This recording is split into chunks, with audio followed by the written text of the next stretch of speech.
जितनी महिलाएं देश में तरक्की करती हैं, कामयाबी के शिखर पर जाती हैं, उनके पीछे मुझे एक ही चेहरा नजर आता है और वो है बाबा साहब डॉक्टर अम्बेडकर।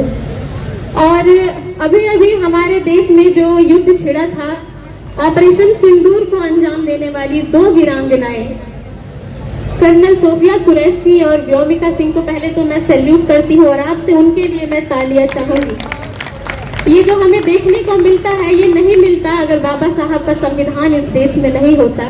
मैं 4 पंक्तियों से उन जाबाज महिलाओं को सम्मानित करना चाहती हूँ कि उस पहलगाम के आतंकी गोली से गिरे शहीदों के, उस पहलगाम के आतंकी गोली से गिरे शहीदों के हर खून का लिया बदला जिसने इरादों के बारूदों से।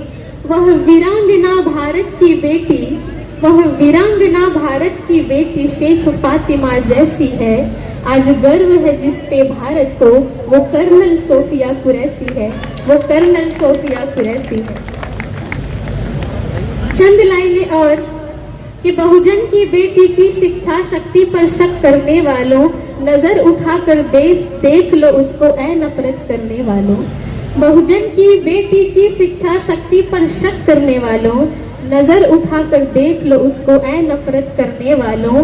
पाकिस्तान के आतंकी अड्डों को जिसने उड़ा दिया, वो भीम शेरनी है देश की बेटी, व्योमिका सिंह ने बता दिया। तो ये नज़ारा हमें कभी देखने को नहीं मिलता अगर बाबा साहब का संविधान नहीं होता, अगर सावित्रीबाई फुले ने अपनी लड़ाई लड़के हमें पढ़ने का अधिकार नहीं दिया होता। तो जब भी मैं अपने हाथ में कलम उठाती हूँ, मैं सोचती हूँ कि जब बाबा साहब के हाथ में कलम आया तो उन्होंने हम महिलाओं के लिए अधिकार लिखा, और जब मैं कलम उठाती हूँ तो मैं बाबा साहब के विचार लिखती हूँ। और जिस दिन मैं अपने महापुरुषों को उनके विचारों को लिखने में हिचकिचाई, मैं उसी दिन कविता लिखना छोड़ दूंगी, उसी दिन मंचों पे आना छोड़ दूंगी। एक शेर है कि या तो बदचलन हवाओं का रुख मोड़ देंगे हम, या खुद को वाणी पुत्र कहना छोड़ देंगे हम। और जिस दिन हिचकिचाएंगे सच लिखने से, जिस दिन हिचकिचाएंगे सच लिखने से, कागज फाड़ देंगे हम, कलम को तोड़ देंगे हम। तो मेरे हाथ में जब तक भी कलम रहेगी मैं बाबा साहब के विचारों को लिखती रहूंगी।